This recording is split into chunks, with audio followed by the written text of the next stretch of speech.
I'm often asked the question of whether or not a holiday home makes for a great investment, and generally speaking, from what I've seen, it doesn't. And largely it comes down to the fact that the number one premise is the time when you want to rent it out to someone else and get maximum money for it is actually the time that you actually want to spend the time in there with your family.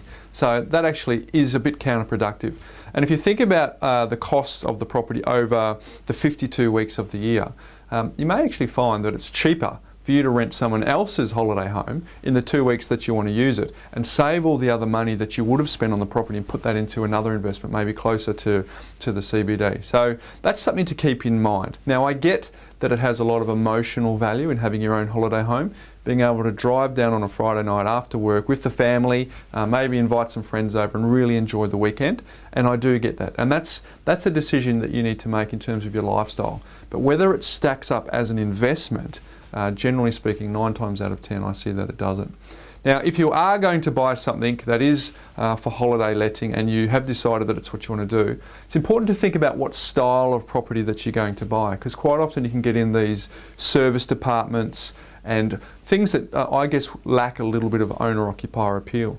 And they do have some restrictions when it comes to lending, because the lenders like to see that they have full control. And if you're actually putting your property in the pool, a tenant pool in a holiday let scenario, quite often they reduce the loan to valuation ratio that they will actually do on those properties. So if it's really critical and it's really important, it's part of your bucket list to buy an investment property that acts as a holiday home, I'd certainly recommend that you steer clear of sort of serviced accommodation and hotel accommodation and get a standalone property that you are fully in control of. But at the end of the day, it all comes down to the numbers and the question of whether or not it stacks up as a great investment. 9 times out of 10, you'd probably be better off putting your money somewhere else.